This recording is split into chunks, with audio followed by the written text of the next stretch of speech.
Con nosotras, Nancy DeMoss Wolgemuth. He escuchado que hay 3 palabras que son reconocidas universalmente en casi todos los idiomas. La palabra amén, la palabra aleluya y la palabra Coca-Cola. ¿Puedes imaginar en cuál de estas palabras se enfocará Nancy en este episodio?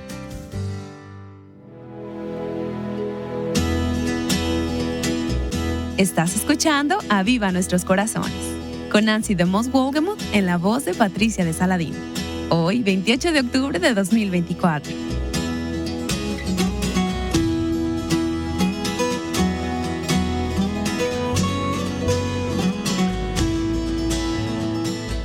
Aleluya. Esta es una palabra que usamos mucho. La usamos al congregarnos y también las personas la dicen cuando se emocionan. A veces incluso los incrédulos la usan para burlarse de los predicadores. Pero usar esta palabra es algo serio. Y hoy Nancy nos explicará por qué mientras inicia la serie titulada Aleluya, una celebración de alabanza. Déjame pedirte, si tienes tu Biblia, y espero que la tengas, que vayas conmigo al Salmo 113. Y mientras te diriges allí, déjame darte un poco del contexto y del trasfondo de este salmo. Creo que las Escrituras siempre adquieren un significado especial y adicional para nosotras cuando sabemos de dónde proviene el pasaje o el texto que estamos viendo, cuál es el contexto y un poco del trasfondo. El Salmo 113 es el primero de una breve colección de 6 salmos, los salmos del 113 al 118, que se conocen como los salmos del Halel, H-A-L-L-E-L.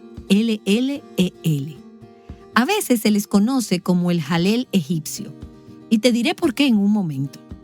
La palabra Halel significa en hebreo alabanza, y estos son salmos de alabanza. En realidad, muchos de los salmos son salmos de alabanza. Pero estos salmos en particular se centran en alabar a Dios por la liberación de su pueblo de la esclavitud en Egipto. Los hijos de Israel habían sido esclavos en Egipto durante 400 años y Dios envió a su siervo Moisés para sacarlos de la esclavitud. El segundo de estos salmos del Halel, si vas al Salmo 114, comienza a hablar acerca de esto y dice: cuando Israel salió de Egipto, la casa de Jacob de entre un pueblo de lengua extraña.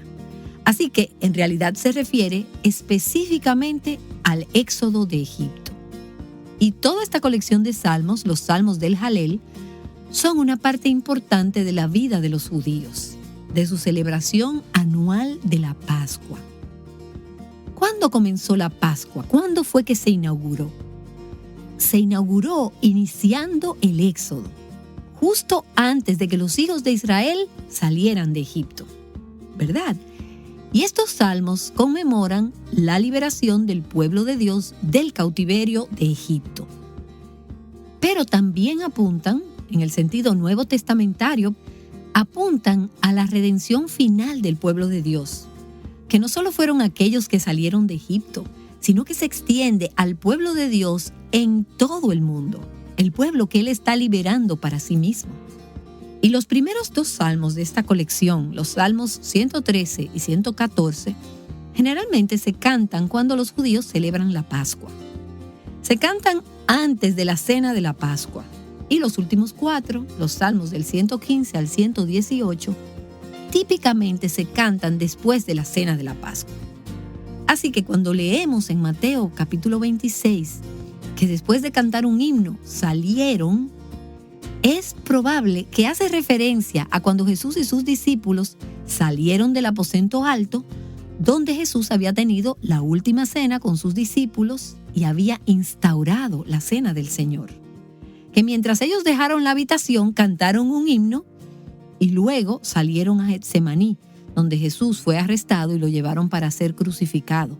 Es probable que sean estos salmos los himnos que Jesús y sus discípulos cantaron en el aposento alto antes de que Jesús fuera crucificado. Y esto los hace muy especiales para nosotras. Como creyentes del Nuevo Testamento pensamos que Jesús conocía y cantaba estos salmos. Y veremos a medida que pasamos por este salmo que al igual que los otros, nos da una descripción temprana de Cristo y de su obra redentora en el Antiguo Testamento. Y estos salmos son himnos de acción de gracias. Y como los judíos celebraban la Pascua todos los años, muchos de ellos todavía lo hacen, ellos recordarían y se alegrarían y mirarían hacia atrás y agradecerían a Dios por el Cordero de la Pascua sacrificado. Y agradecerían a Dios por redimir y liberar a su pueblo de la esclavitud. En el día de hoy, al celebrar la Cena del Señor, como lo hacemos a menudo en nuestras iglesias, también miramos hacia atrás, también recordamos y también nos alegramos. ¿Qué recordamos y por qué nos regocijamos? Bueno, recordamos la liberación que hemos experimentado del pecado a través de la sangre derramada de Cristo, nuestro Cordero Pascual. Y mientras celebramos la Cena del Señor, al recordar y regocijarnos en nuestra liberación y en el Cordero de Dios, es apropiado tener estos salmos en la mente. Durante la Pascua, los judíos no solo miraban hacia atrás, también esperaban el día en que el Mesías vendría y liberaría a su pueblo de su esclavitud espiritual. Y al observar la Cena del Señor en nuestras iglesias, no solo miramos atrás, también miramos hacia adelante y anticipamos la esperanza de nuestra redención final, definitiva y completa, cuando Jesucristo regrese para llevarnos con Él. Entonces pongamos estos salmos en el contexto de la Pascua y de la Cena del Señor. Miramos atrás, recordamos, nos regocijamos y esperamos con gran anticipación la consumación del plan eterno de Dios mientras experimentamos esa redención final. Ahora al Salmo 113. Hay 3 estrofas y cada una tiene 3 versículos, por lo que se bosqueja bastante bien, bastante fácil. Y vamos a tomar un día para cada una de estas 3 estrofas. Aparte de este primer día, en la primera frase de este salmo. Permíteme leer el Salmo 113.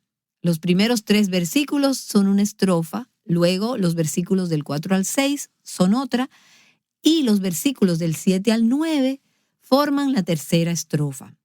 Leamos y luego comencemos a desarrollar solo la primera frase. Aleluya. Alabad, siervos del Señor. Alabad el nombre del Señor. Bendito sea el nombre del Señor desde ahora y para siempre. Desde el nacimiento del sol, y algunas de nosotras vimos el nacimiento del sol esta mañana, y le agradecemos al Señor en nuestro tiempo de alabanza por la belleza del amanecer, le adoramos. Desde el nacimiento del sol hasta su ocaso, alabado sea el nombre del Señor. Excelso sobre todas las naciones es el Señor. Su gloria está sobre los cielos. ¿Quién es como el Señor nuestro Dios, que está sentado en las alturas, que se humilla para mirar lo que hay en el cielo y en la tierra? Él levanta al pobre del polvo y al necesitado saca del muladar, para sentarlos con los príncipes de su pueblo. Hace habitar en casa a la mujer estéril, gozosa de ser madre de hijos. Aleluya. Este es un salmo corto, pero uno que está lleno de significado, y creo que nos las vamos a arreglar para que salgan 4 programas de este salmo. Así que únete a mí, únete a nosotras si lo deseas, y vamos a orar y a pedirle al Señor que nos hable a través de su palabra. Señor, te honramos porque esta es tu palabra, es la palabra del Señor. Esta es nuestra alabanza por ti y para ti, pero que también tú nos has dado. Es inspirada, es santa, y te pido que llenes nuestros corazones este día con hambre, con sed, con apetito para desear escucharte, conocerte, verte, responderte y alabarte con todo nuestro ser por tus grandes obras redentoras. Te amamos, Señor, y te bendecimos y celebramos a Cristo, nuestro Cordero de Pascua, que fue inmolado por nosotras, pero que también resucitó y ascendió a los cielos y está sentado a la diestra de Dios y hoy intercede por nosotras.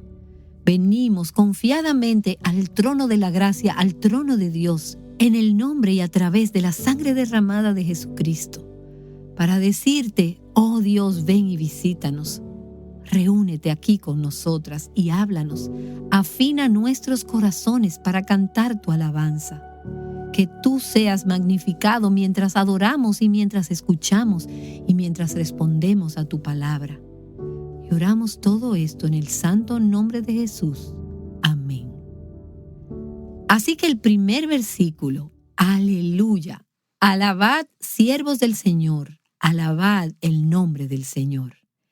Y eso puede sonar un poco repetitivo. Y quizás si estuvieras escribiendo esto en una clase de español, en la escuela secundaria, tu profesor podría decirte, eso es un poco redundante, tienes que ser más concisa. En realidad yo nunca tuve un profesor que me dijera que era demasiado concisa en mi escritura. Por lo general me decían, tienes que eliminar algunas palabras, estás usando demasiadas palabras. Pero cuando las escrituras usan este número de repeticiones, no es por accidente, es intencional y Dios no necesita un editor. En la poesía hebrea, y podemos hablar de eso en otro momento, pero en la poesía hebrea es importante saber que cuando se ven repeticiones en las escrituras, especialmente en la poesía hebrea, es algo importante, es significativo, hay un propósito por ello.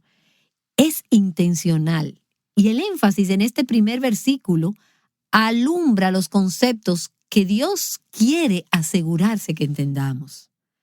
Así que comenzamos con la primera frase que en realidad es una palabra, aleluya. ¿Alguien sabe qué significa esto en el idioma hebreo? En el idioma en que originalmente se escribió el Antiguo Testamento. Aleluya en hebreo sería, aleluya, alabado sea el Señor. Probablemente tú sabías lo que significa y si puedes decir la palabra aleluya, puedes hablar un poco de hebreo. Y esa es la palabra usada aquí. En realidad son dos palabras hebreas que se unen. La primera es el verbo, halel, y esa palabra significa alabar. Y cuando vas a la raíz de esa palabra, su significado es realmente especial. Un par de diccionarios bíblicos nos dicen acerca de esta palabra que significa ser brillante, brillar, ser espléndido, jactarse, celebrar, glorificar.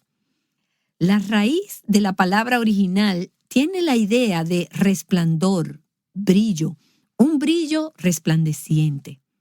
Podría referirse a una luz brillante o clara que es visible desde una fuente específica.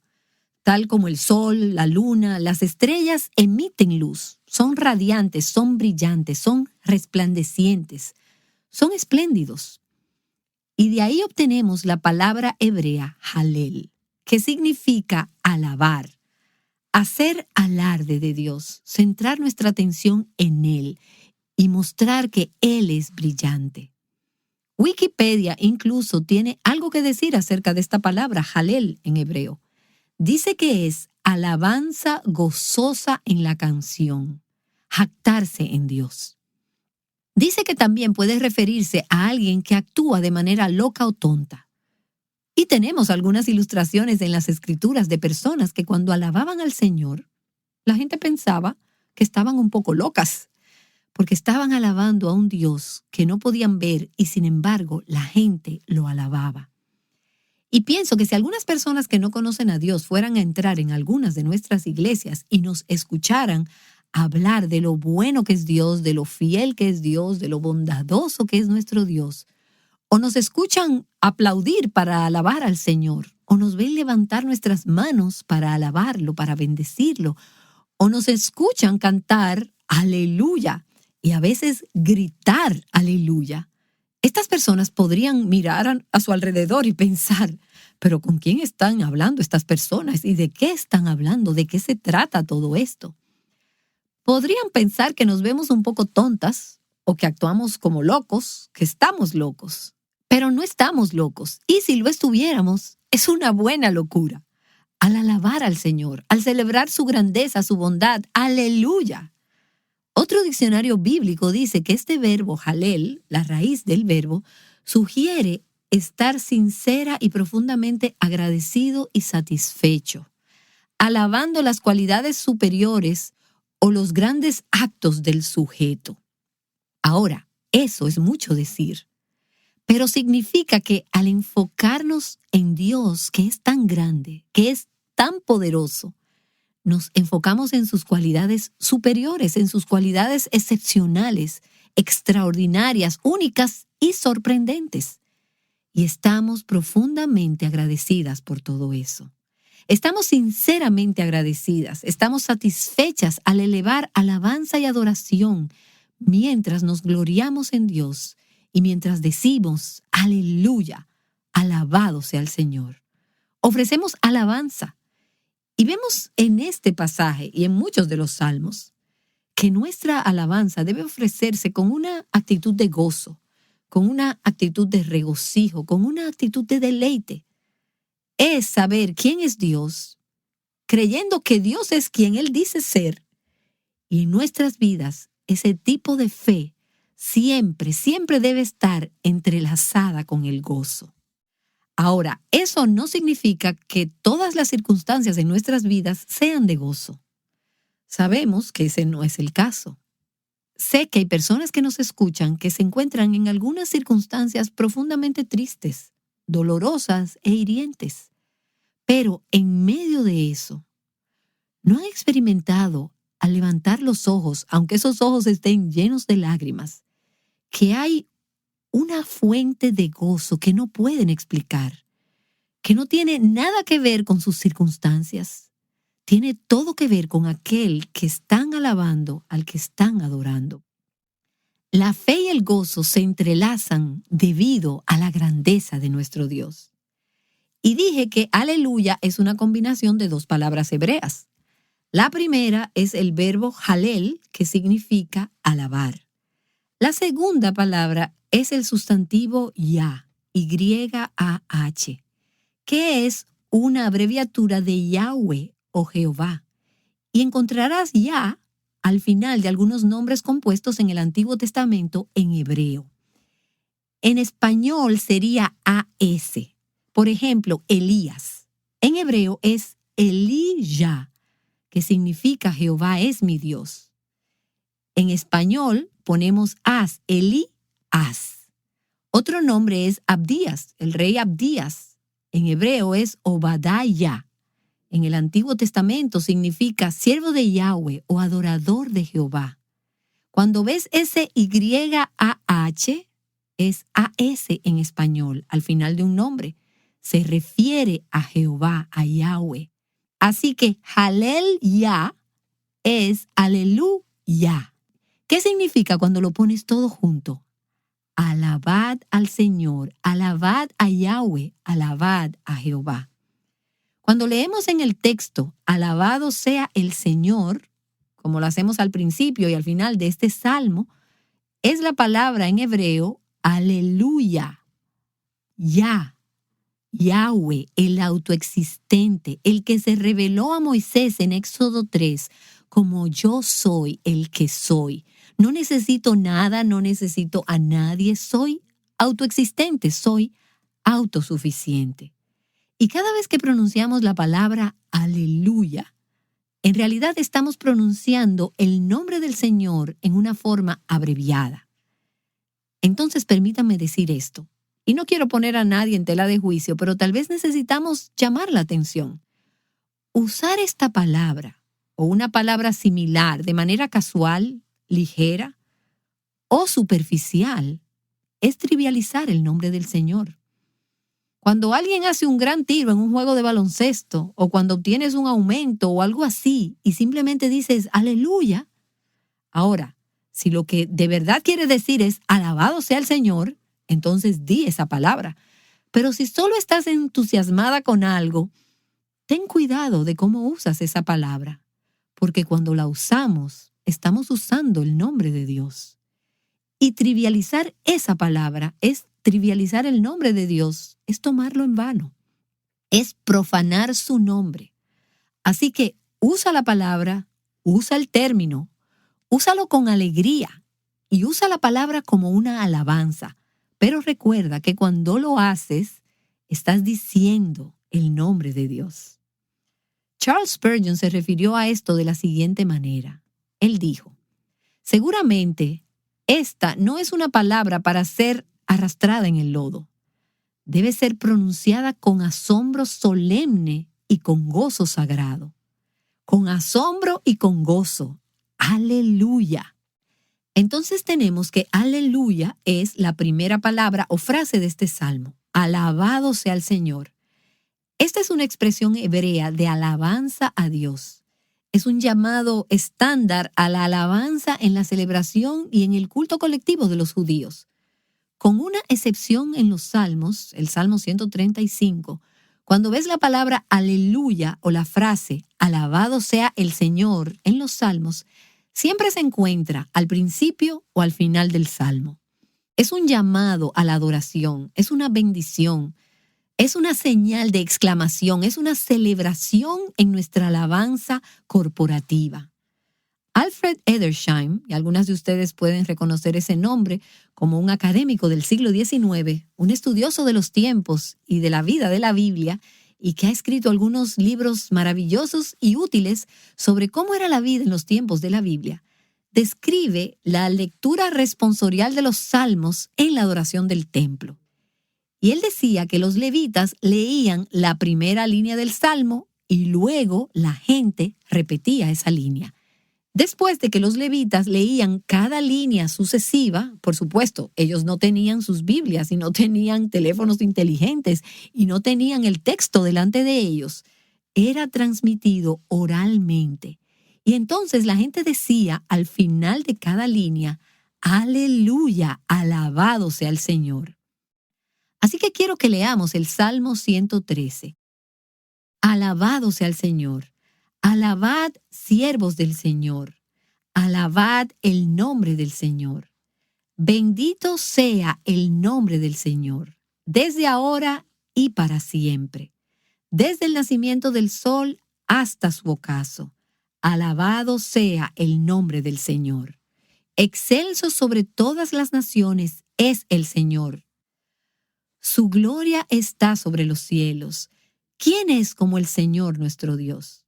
Que está sentado en las alturas, que se humilla para mirar lo que hay en los cielos y en la tierra.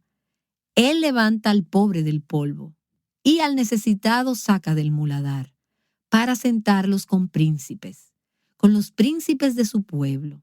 Hace habitar en casa a la mujer estéril, gozosa de ser madre de hijos. Alabado sea el Señor. Aleluya.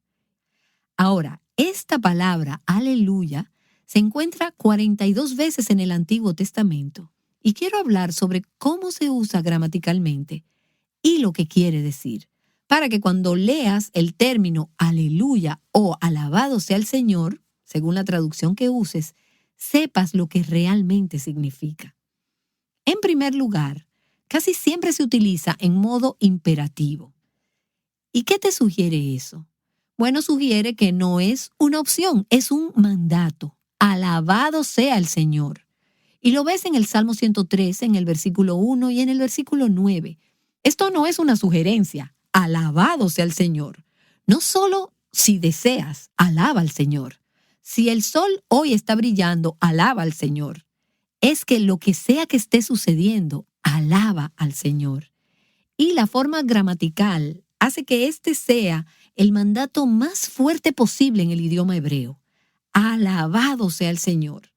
Así que alabar al Señor es un gran privilegio, pero es también una gran responsabilidad para cada hijo de Dios en cada estación, en cada época y en cada circunstancia de nuestras vidas. Además, la forma gramatical aquí sugiere que esto no es solo para referirse a una actividad ocasional. Esto es un estilo de vida habitual, esto es una forma de vida. Y un comentarista dijo que debería ser nuestra actividad persistente y perseverante. O sea que debemos persistir y perseverar en esto. Por supuesto, cuando nos reunimos para nuestro culto, no lo hacemos todos los días, ni lo hacemos todo el tiempo, sino que esto hace referencia a que debemos estar 24/7 en un estilo de alabanza al Señor, conscientemente, voluntariamente, alegremente, con entusiasmo y de manera intencional. Así que, aleluya, alabado sea el Señor. Es interesante que el verbo que se usa en esta frase, halel, el verbo alabar, no está en forma singular, está en forma plural, lo que sugiere que la alabanza no sea esencial o principalmente una canción de un solista. No es un deporte para espectadores. Todos debemos unirnos para alabar al Señor. Es como lo hacemos muchas veces nosotras cuando nos reunimos en grupos pequeños, en estudio bíblico. Estamos todas reunidas en la presencia del Señor, alabando al Señor. Y muchas veces, antes de comenzar cualquier reunión, tenemos un tiempo de alabanza. Y algunas de nosotras dirigen ese tiempo en voz alta, en alabanza, y oramos en voz alta. ¿Y no sientes que tu corazón se une al de tus hermanas cuando juntas alabamos al Señor? Así que alabemos al Señor todas juntas. Alabad al Señor. La adoración no significa un grupo de cantantes o de músicos parados en una tarima actuando. Ahora, puede que ellos estén adorando al Señor, pero para nosotros, no solo pararnos allí y observarlos cómo tocan los instrumentos, no, porque eso no es adoración. Lo que debemos hacer es unirnos, estamos supuestas a unirnos, no se supone que estemos solamente paradas allí mirando. Y es triste para mí decirlo, pero miras en muchas iglesias hoy en día, durante el tiempo de adoración, entre comillas, que las únicas personas que cantan son las personas que están en la tarima, que están en esa plataforma. Ahora, es genial que estén cantando, pero ¿y los demás? Esto es un plural. Ustedes todos alaben al Señor. Aleluya. Y si este salmista fuera un líder de adoración en un servicio en una iglesia, creo que diría a la congregación: alaben al Señor todos ustedes, no solo algunos, sino todos ustedes. Así que aquí vemos el poder de la alabanza colectiva del pueblo de Dios. Y algunas de ustedes quizás recuerdan los nombres de Charles y John Wesley, los fundadores del metodismo. Charles y John eran escritores de himnos. Ellos amaban los himnos. Los metodistas en los primeros días del avivamiento metodista eran personas que cantaban himnos. En 1761, John Wesley escribió lo que él llamó algunas reglas para cantar. Y déjame leer de las primeras dos de estas reglas. Y este lenguaje puede sonar un poco extraño, pero creo que tiene sentido. Número 1. Canta todo. Asegúrate que te unes a la congregación tan frecuentemente como puedes. No permitas que un ligero grado de debilidad o de cansancio te obstaculice. Si es una cruz para ti, tómala y encontrarás que es una bendición. ¿Alguna vez te ha costado mucho cantar los himnos o las canciones que se estaban cantando? Fueron una cruz para ti. Él dice: toma esa cruz, canta al Señor, incluso cuando no lo sientas, y encontrarás que se convierte en una bendición para ti. Entonces, número 1, canta todo. Y número 2, y no usamos ese lenguaje en el día de hoy, pero creo que entenderás lo que él quiere decir. Número 2, canta con energía, canta con mucho ánimo. Cuídate de cantar como si estuvieras medio muerto o medio dormido. Levanta tu voz con fuerza y no tengas más miedo de tu voz ni más vergüenza de que se escuche que cuando cantabas las canciones de Satanás. Lo que Wesley les estaba diciendo era, cuando seguían a Satanás y estaban en los bares y en los juegos y en lo que fuera, cantaban, pero entonces luego vienen a la iglesia y su voz cae y cantan con timidez. No, griten y canten con ánimo, canten enérgicamente. Ahora, hay algunos como yo que tienen una voz que no está hecha para ser grabada al cantar. Soy una de las peores pesadillas de un experto en sonido y creo que tal vez quieren apagar el micrófono. No tengo voz de cantante. Mi madre es la única de la familia que tiene eso. Pero aún así, estamos supuestos a cantar. Mi voz, mientras mayor me hago, más se quiebra. Y no es algo que alguna vez emitiera en la radio cristiana, a menos que yo cante durante esta serie y luego no tengan ninguna opción. Pero debemos cantarlo todo, debemos cantar en voz alta, debemos cantar al Señor. Aleluya es una palabra que se usa principalmente en el Antiguo Testamento, pero encontramos la palabra aleluya 4 veces en el Nuevo Testamento. Es una transliteración del hebreo aleluya, alabado sea el Señor. Y las 4 veces que se usa esta palabra en el Nuevo Testamento se encuentran, ¿sabes dónde? En Apocalipsis capítulo 19, uno de los últimos capítulos de la Biblia. Este es el capítulo donde vemos la consumación de la historia humana y vemos la caída de Babilonia la Grande, que representa el reino del hombre. Y vemos que el Rey de Reyes regresa a la tierra para reinar por los siglos de los siglos. Y esta gran obra de nuestro Dios celestial, santo y majestuoso, incita a los ciudadanos y a los ángeles del cielo a levantar sus voces en un gran coro de aleluya en Apocalipsis 19. Y cuando pensamos en cantar aleluya, diciendo alabado sea el Señor, no siempre pensamos en usarlo de la manera en que primero se usa en Apocalipsis 19, ya que estos ángeles y estos santos alaban a Dios por sus justos juicios. Déjame leerte Apocalipsis 19, versículo 1. Después de esto, oí como una gran voz de una gran multitud. Y en griego esa voz fuerte es la palabra de la que obtenemos megáfono. Esto era como un megáfono. Estos ángeles, estos ciudadanos, esto de una gran multitud en el cielo que decía, ¿qué gritaban ellos? Déjame escuchar un poco más. ¡Aleluya! Déjame escucharlo como si tuvieras un megáfono. ¡Aleluya! Y me encanta. Y ellos estaban gritando, ¡aleluya! La salvación y la gloria y el poder pertenecen a nuestro Dios, porque sus juicios son verdaderos y justos, pues ha juzgado a la gran ramera que corrompía la tierra con su inmoralidad y ha vengado la sangre de sus siervos en ella. Y otra vez dijeron, ¡aleluya! El humo de ella sube por los siglos de los siglos. Y este es el juicio de Dios sobre Babilonia la Grande, sobre toda maldad y todo reino de los hombres. Y los 24 ancianos y los 4 seres vivientes se postraron y adoraron a Dios, que está sentado en el trono, y decían, amén, aleluya.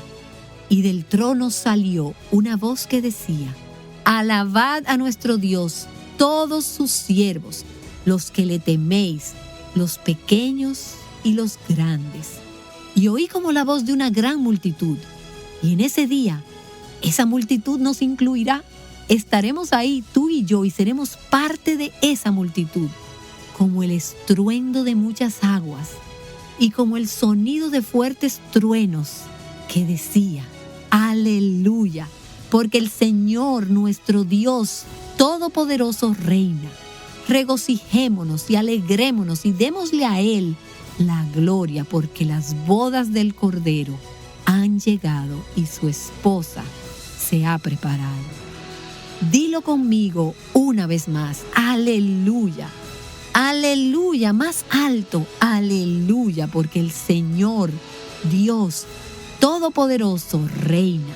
Alabado sea el Señor. Nancy DeMoss Wolgemuth nos ha estado guiando en un estudio del Salmo 113, en la serie titulada Aleluya, una celebración de alabanza.